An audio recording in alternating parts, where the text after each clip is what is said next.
Doctor सूजन एक शिकारी शार्क पर एक्सपेरिमेंट कर रही थी। उसने एक खास डिवाइस शार्क के दिमाग पर लगाया, लेकिन उसे अंदाजा नहीं था कि खतरे की हल्की सी आहट मिलते ही शार्क जाग जाएगी।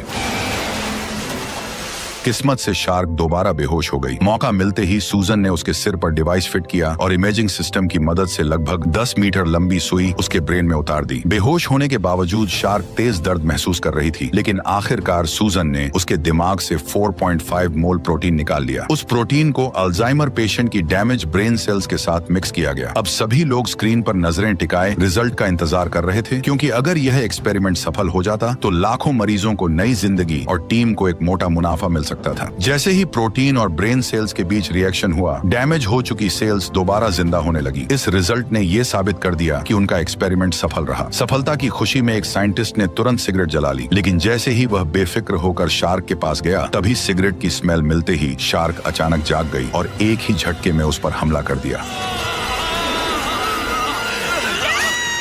सबके सामने उसका एक हाथ पल भर में शरीर से अलग हो गया और लोगों के बीच में दहशत फैल गई। शार्क बेकाबू हो चुकी थी। उसे रोकने के लिए कार्टर ने तुरंत ग्लास तोड़ा और हार्पून गन निकाल ली। वहीं सूजन ने इस मुश्किल से मिले रिसर्च रिजल्ट को बचाने के लिए बिना देर किए स्विच ऑन किया और शार्क को वापस गहरे पानी में छोड़ दिया। लेकिन किसी को अंदाजा नहीं था कि उन्होंने कितनी बड़ी गलती कर दी थी। कार्टर ने तुरंत टावर से संपर्क किया और नजदीकी मेडिकल टीम को बुलाया, क्योंकि यह सब गहरे समुद्र में बने रिसर्च सेंटर के अंदर हुआ था। बाहर तेज तूफान चल रहा था और सबने पहली बार नेचर का असली रौद्र रूप देखा था। उधर हैवी ब्लीडिंग की वजह से घायल साइंटिस्ट की हालत लगातार बिगड़ रही थी। खराब मौसम के कारण हेलीकॉप्टर लैंड नहीं कर पाया, इसलिए स्टील केबल के सहारे ही उसे मेडिकल टीम तक पहुंचाया गया। इसके बाद सभी लोग तुरंत बेस की ओर बढ़ने लगे, क्योंकि उन्हें डर था कि विशाल समुद्री लहरें कभी भी जानलेवा साबित हो सकती हैं। अच्छी बात यह रही कि बाकी सब सुरक्षित बेस पर पहुंच गए, लेकिन स्ट्रेचर पर पड़े साइंटिस्ट की हालत अभी भी क्रिटिकल थी। तभी खराब मौसम के चलते ऊपर खींचने वाली मशीन अचानक फेल हो गई और बिना किसी सपोर्ट के वह केबल सहित सीधे शार्क से भरे समुद्र में जा गिरा। बेस पर लौटते ही सबने देखा कि शार्क ने केबल को अपने जबड़ों में जकड़ रखा था और उसी के सहारे वह हेलीकॉप्टर को अपने इशारे पर नचा रही थी। कुछ ही सेकंड में हेलीकॉप्टर टावर से टकराया और जोरदार धमाके के साथ खत्म हो गया।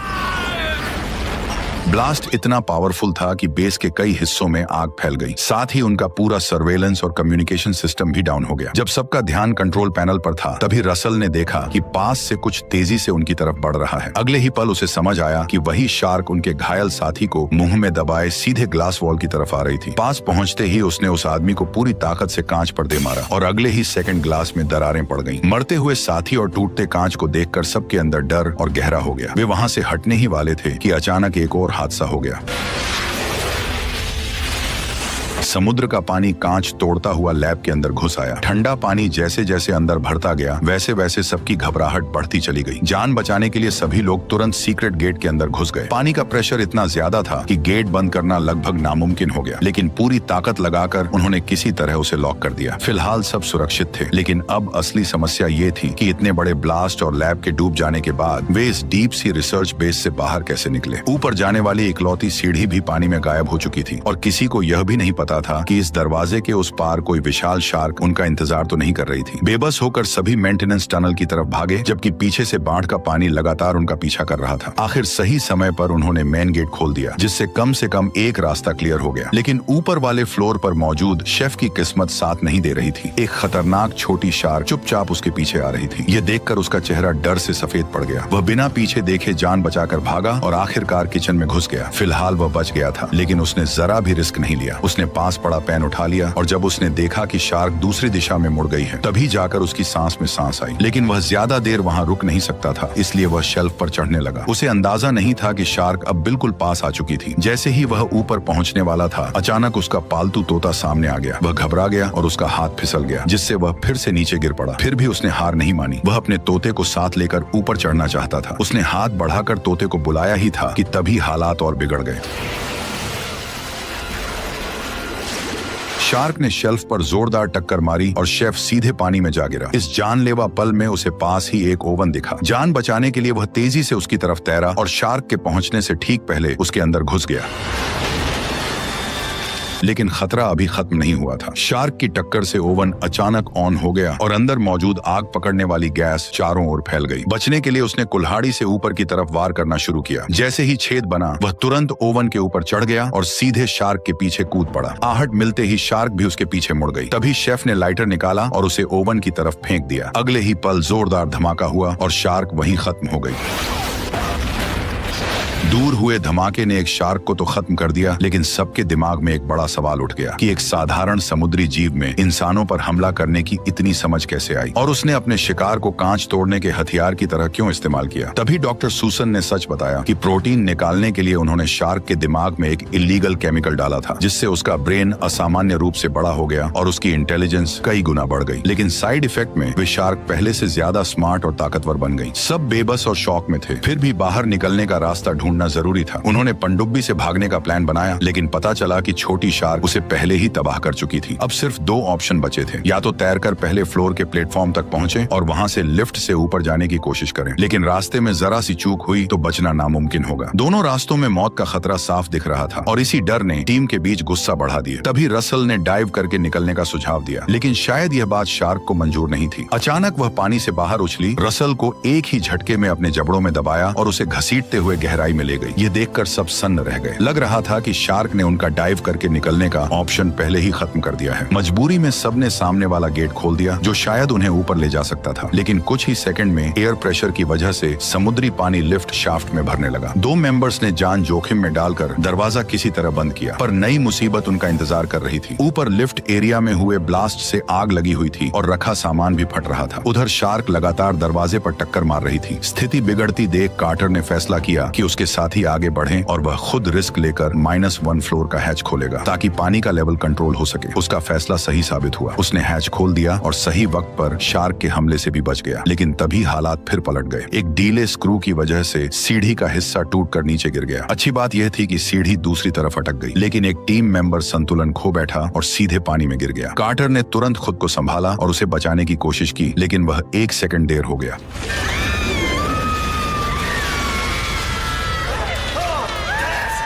सबकी आंखों के सामने शार्क ने उस महिला को झपट लिया। कार्टर ने पूरी ताकत लगा दी, पर शार्क उसे एक ही झटके में गहराई में ले गई। आखिरकार वह ठंडे समुद्र के पानी में गायब हो गई। उस पल सब एक बार फिर गहरे सदमे में डूब गए। सबसे बुरी बात यह थी कि वे अभी भी टॉप फ्लोर से काफी दूर थे। ऊपर से दरवाजों पर पड़ती जोरदार टक्करों की आवाजें आ रही थी। लग रहा था कि शार्क पहले ही ऊपर पहुंच चुकी थी। सबके चेहरों पर साफ डर दिख रहा था। तभी वहां शेफ पहुंचा। उसने तुरंत कपड़ों की रस्सी फेंककर उन्हें डूबने से पहले ऊपर खींच लिया। अब सब तेजी से आगे बढ़ने लगे। आगे एक पंप सिस्टम था, जिसे जनरेटर से चालू कर पानी बाहर निकाला जा सकता था। टीम तुरंत कंट्रोल रूम की तरफ दौड़ी और किसी तरह जनरेटर स्टार्ट करने में कामयाब हो गई। लेकिन जैसे ही वे बाहर निकलने वाले थे, हालात फिर बिगड़ गए। शार्क ने अचानक पीछे से हमला कर दिया। उसने कार्टर के दोस्त को बेरहमी से चीर डाला। यह देखकर कार्टर तुरंत मेन गेट की ओर तैर गया, लेकिन इससे पहले कि शार्क उसे भी अपना शिकार बनाती, गेट खुल गया और उसी वक्त शेफ भी वहां पहुंच गया। जब सबकी जान दांव पर लगी थी, तब सूजन फिर एक बड़ी गलती कर बैठी। उसे लगा कि टीम की इतनी मेहनत और कुर्बानी बेकार नहीं जानी चाहिए, इसलिए वह अकेले ही अपने कमरे में रिसर्च डेटा लेने चली गई। उसने चाबी से लॉकर खोला और थोड़ी तलाश के बाद जरूरी सैंपल निकाल लिया। इसी दौरान उसे पीछे से पानी चीरती हुई एक शार्क नजर ही नहीं आई। अच्छी बात यह थी कि वह सिर्फ एक रिसर्च मॉडल निकला, लेकिन अगले ही पल पानी की सतह पर कुछ और उभरा, और इस बार वह नकली रिसर्च मॉडल नहीं बल्कि असली शार्क थी। उसने आते ही सूजन पर हमला कर दिया। भागने का कोई रास्ता नहीं बचा था। मजबूरी में वह पहले शेल्फ पर चढ़ी और खुद को संभालने की कोशिश की। हड़बड़ी में उसकी कीमती रिसर्च फाइलें पानी में गिर गईं। वह 2 सेकंड रुककर फिर उन्हें उठाने के लिए नीचे झुक गई। तभी शार्क फिर से उसकी तरफ बढ़ने लगे। अब उसके सिर पर मौत मंडरा रही थी। तभी उसकी नजर ऊपर जलते बल्ब पर पड़ी और उसके दिमाग में एक खतरनाक आइडिया आया। उसने सोचा कि हाई वोल्टेज करंट शार्क को मार सकता है। उसने तुरंत वायर निकाला और अगला हमला होने का इंतजार करने लगी। जैसे ही शार्क उस पर झपटी, उसने बिजली वाला तार सीधे उसके मुंह में घुसा दिया। तेज झटकों के बीच वह दूसरी शार्क भी तड़प कर मर गई। डूब चुके रिसर्च डेटा को देखकर उसे पछतावा हुआ। उसे समझ आया कि शुरुआत में शार्क को छोड़ना उसकी सबसे बड़ी गलती थी, लेकिन अब सोचने का वक्त नहीं था। इसके बाद तीनों फिर आमने सामने आए, लेकिन शार्क के हमले ने कार्टर और सूजन का सीधा बाहर निकलने का प्लान फेल कर दिया। अब बचने का एक ही रास्ता था, जो था इमरजेंसी एग्जिट। लेकिन दरवाजा खोलते ही पानी तेजी से अंदर आता, इसलिए उन्होंने फायर एक्सटिंग्विशर तैयार रखा ताकि प्रेशर बैलेंस किया जा सके। फिर उन्होंने जानबूझकर कमरे में पानी भरने दिया। जब पानी सिर के ऊपर तक पहुंच गया, तब उन्होंने हैच खोल दिया। बाहर निकलते ही तीनों ने फायर एक्सटिंग्विशर ऑन कर दिए। बुलबुलों की आड़ में शार्क कंफ्यूज हो गई और उनकी यह ट्रिक काम कर गई। तीनों आखिरकार सतह पर पहुंच गए, लेकिन तभी एक और हमला हुआ। शार्क ने अचानक शेफ को दबोच लिया और उसे कई मीटर दूर घसीट ले गई।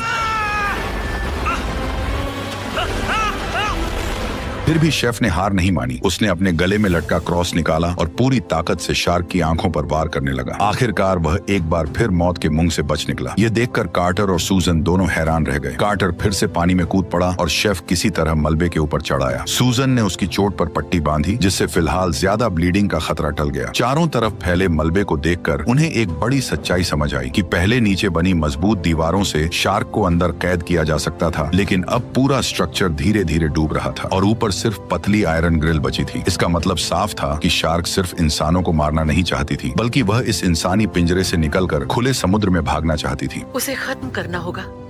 तुमने पहली बार कोई अक्ल की बात की है। दोनों ने तुरंत एक्शन लिया। उन्होंने सारे सिग्नल फ्लेयर्स से बारूद निकालकर उसे एक हारपून में भर दिया। प्लान साफ था। जैसे ही हारपून सही निशाने पर लगता, वे उसके वायर को बैटरी से जोड़ देते और जोरदार करंट से शार्क को उड़ा देते। लेकिन उसी वक्त शार्क का पूरा फोकस दरवाजा तोड़ने पर था। उसने कार्टर को ठीक से निशाना लगाने का मौका ही नहीं दिया। जब शार्क ऊपर नहीं आई तो सूजन ने एक टूटी हुई मशीन के तेज मलबे से अपनी हथेली काट ली और सीधे पानी में कूद गई। असल में वह खुद को चारे की तरह इस्तेमाल कर रही थी। रूल्स सबसे पहले उसी ने तोड़े थे। उसी ने केमिकल से शार्क का दिमाग बड़ा किया था और उसी ने उसे आजाद छोड़ा था। उसे लगा कि गलती उसकी थी तो उसे ही सब खत्म करना होगा। खून की गंध मिलते ही शार्क ने दरवाजा तोड़ना छोड़ दिया और पलटकर उसकी तरफ झपट पड़ी, लेकिन चालाक शार्क सतह पर आने से बच रही थी। कार्टर समझ गया कि सूजन का प्लान काम नहीं कर रहा है। वह उसे बचाने के लिए बिना सोचे पानी में कूद पड़ा और फिर वो हुआ जिसे देखने की हिम्मत किसी में नहीं थी।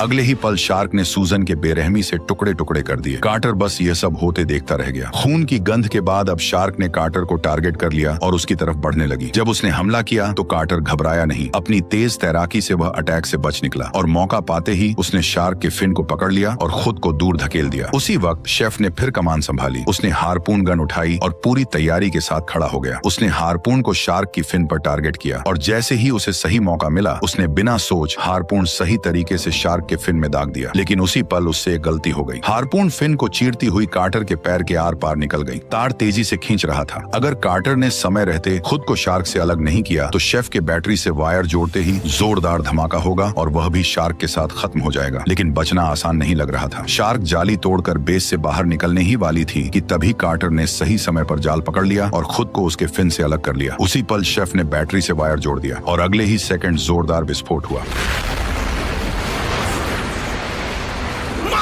धमाका इतना खतरनाक था कि शार्क वहीं खत्म हो गई। जैसे ही शेफ ने कार्टर को जिंदा देखा, उसके काले चेहरे पर फिर से मुस्कान लौट आई। इस तरह उन्होंने अपने कई साथियों की कुर्बानी देकर आखिरकार शार्क का आतंक खत्म कर दिया और यहीं पर ही शानदार मूवी खत्म हो गई। वैसे मुझे तुम बताओ कि तुम्हें ये एक्सप्लेनेशन कैसी लगी। अगर अच्छी लगी हो तो वीडियो को लाइक कर चैनल को सब्सक्राइब कर लो। अगर इस मूवी का सेकंड पार्ट का एक्सप्लेनेशन भी चाहिए तो कमेंट भी कर दो। Okay bye.